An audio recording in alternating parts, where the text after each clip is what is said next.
सभी सहयोगियों को यथा योग्य प्रणाम, नमस्ते और अभिवादन। मैं सुनीता अपने चैनल एस्ट्रो सुनंदा पर आपका स्वागत करने के लिए आतुर हूँ।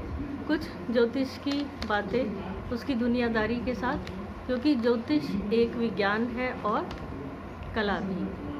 साथियों, हमारे साहित्य हमारे समाज का दर्पण है और उस दर्पण में समाज के चित्र के साथ साथ कृतिकार का अपना व्यक्तित्व भी झलकता है। साहित्य में सत्य के साथ कुछ कपोल कल्पना भी सम्मिलित होती है। साहित्यकार की तरह ही एक यात्री भी यदि कोई वर्णन लिखता है तो उसमें उस समय के समाज की मानसिकता, राजनैतिक, आर्थिक और सांस्कृतिक विरासत का वर्णन होता है। पिछली वीडियो में वर्णन हुआ था योग रिपीट होते रहते हैं और उन्हीं योगों के आधार पर गोचर में जीवन की घटनाएं भी घटित होती हैं। और कुछ योग तो कुंडली में ऐसे पाए जाते हैं पूरा जीवन ही उस योग के इर्द गिर्द घूम रहा होता है। एक कहावत है, शेर तैर नहीं सकता और मछली दौड़ नहीं सकती। दोनों ही अपनी अपनी फील्ड के महारथी होते हुए भी पर इंसान की संरचना भगवान ने कुछ ऐसी करी है कि वो शेर जैसा दौड़ भी सकता है और इतना सक्षम, मजबूत और हिम्मत वाला होता है कि मछली की तरह तैर भी सकता है पानी की धारा के साथ साथ हजारों मील की दूरी तय करते हुए। आज की वीडियो में हम इस धरती के वो दो ऐसे व्यक्तित्वों की चर्चा करेंगे। ये वीडियो बहुत रोचक होने वाली है, कृपया पूरी देखिएगा, क्योंकि इसमें वो ऐसे व्यक्तित्व की कहानी है जो एक पुरुष है और एक स्त्री, जिन्होंने सैकड़ों वर्ष पूर्व हजारों हजार किलोमीटर के रोमांचक सफ़र कर धरती को नापा और उसे वो महानतम किताब के रूप में अनमोल थाती दुनिया को दे गए। विश्वसनीय और सत्य वर्णन के साथ यात्रा वृतांत पर लिखी पुस्तकें, एक का यात्रा वृतांत रिहला और दूसरा हिमायू नामा। रिहला इब्ने बतूता ने जो कुछ देखा और एक बाहरी व्यक्ति और भूगोलवेत्ता की नज़र से लिखा। विभिन्न देशों की संस्कृति, न्याय प्रणाली, व्यापारिक मार्ग, डाक व्यवस्था और वहाँ के राजाओं का सटीक विवरण अपनी इस पुस्तक में किया। रिहला में तत्कालीन समाज का एक बहुत ही व्यावहारिक और व्यापक चित्र मिलता है। गुलबदन बेगम की हिमायू नामा राजमहल के अंदर की दुनिया, पारिवारिक रिश्ते, शादियां, महिलाओं की राजनीति और युद्धों के दौरान परिवार के संघर्ष। इतिहास में पहली बार किसी महिला ने मुगलों के निजी और घरेलू जीवन का आंखों देखा हाल और सजीव वर्णन किया। वीडियो आगे आगे और रोचक होती जाएगी, कृपया साथ में बने रहिए। इन दोनों में मुख्य समानता थी उस युग में या अपने अपने समय में इतनी साहसिक और लंबी यात्रा।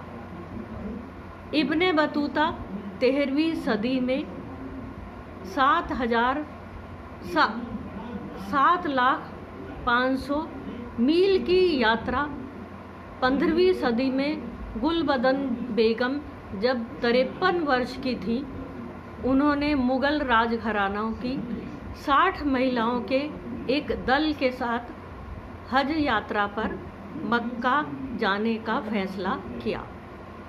उस दौर में ये बेहद खतरनाक था। राजपूतों के क्षेत्रों और फिर पुर्तगाली सेना के नियंत्रण वाले अरब सागर को पार करना एक बहुत बड़ी चुनौती थी। इसके लिए मुगलों को दमन का एक शहर उन्हें सौंपना पड़ा था। इब्न बतूता 1333 ईस्वी में भारत आए।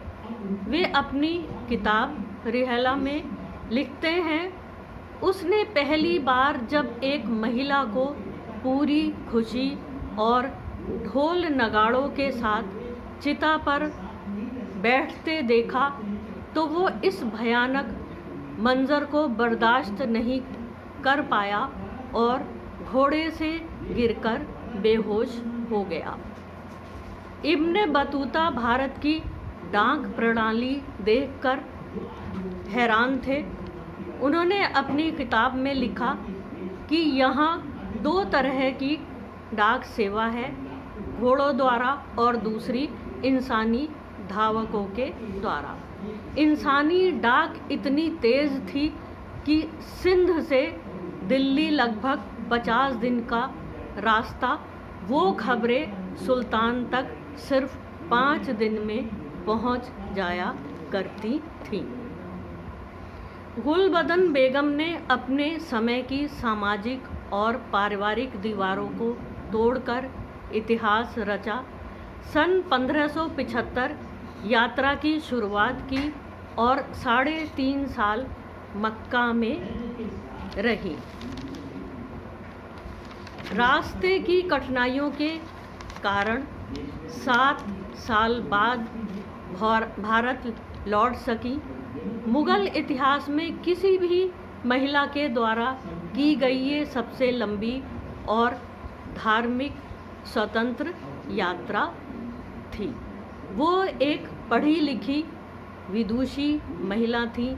कई भाषाओं पर उनका कमांड था।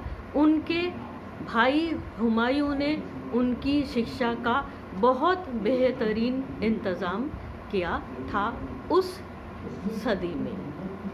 इब्न बतूता 30 साल सफ़र में रहे, 73 लाख मील का सफ़र किया। सफ़र की शुरुआत 21 वर्ष की उम्र में मोरक्को से मक्का की हज यात्रा के लिए अकेले निकले, पर रास्ते में उनका झुकाव पूरी दुनिया देखने की तरफ हो गया। अब असली विषय पर आते हैं, ज्योतिष विज्ञान और उसके मनोविज्ञान पर। समय स्वयं को कभी नहीं दोहराता, पर समान योग आते रहते हैं और यही योग तथा ग्रहों की स्थितियां उनके जीवन में लंबी यात्राओं और ऐतिहासिक लेखन के प्रति गहरी रुचि का मुख्य कारण बनी। राजकुमारी गुलबदन का जन्म 20 नवंबर 1522 अफ़गानिस्तान में हुआ था, काबुल शहर में। वो मुगल साम्राज्य के संस्थापक बाबर की बेटी और हुमायूं की बहन थी। इब्न बतूता का जन्म 24 फरवरी 304 ईस्वी को मोरक्को में टेंजियर वंश में हुआ, जिसे अब अल-मोशिद राजवंश कहा जाता है। ये उत्तर अफ्रीका में था। दोनों की कुंडली का अध्ययन करें तो समानताएं एकदम स्पष्ट हैं। ये तो एक सामान्य विषय है। जब भी 3-4 ग्रहों का संयोग होता है तो वो कुंडली को और कुंडली के उस स्थान को जहाँ पर बैठते हैं मजबूती प्रदान करने वाला होता है। उसके साथ दोनों में ही बल कारक और साहस का प्रतीक अपनी राशि मकर में मंगल विराजित था। ज्योतिष में शनि को पुरानी यादों, अनुशासन और दस्तावेजीकरण का कारक माना जाता है। मंगल वहाँ उच्च का है और शनि स्वग्रही मकर में, दोनों की ही कुंडलियों में। इब्ने बतूता का उत्तराषाढ़ा नक्षत्र में और गुलबदन बेगम का श्रवण नक्षत्र में। स्वग्रही शनि व्यक्ति को अपने समय के समाज को गहराई से देखने और उसे लिखने की समझ देता है। बुध लेखन है। इब्ने बतूता का शनि कुंभ राशि में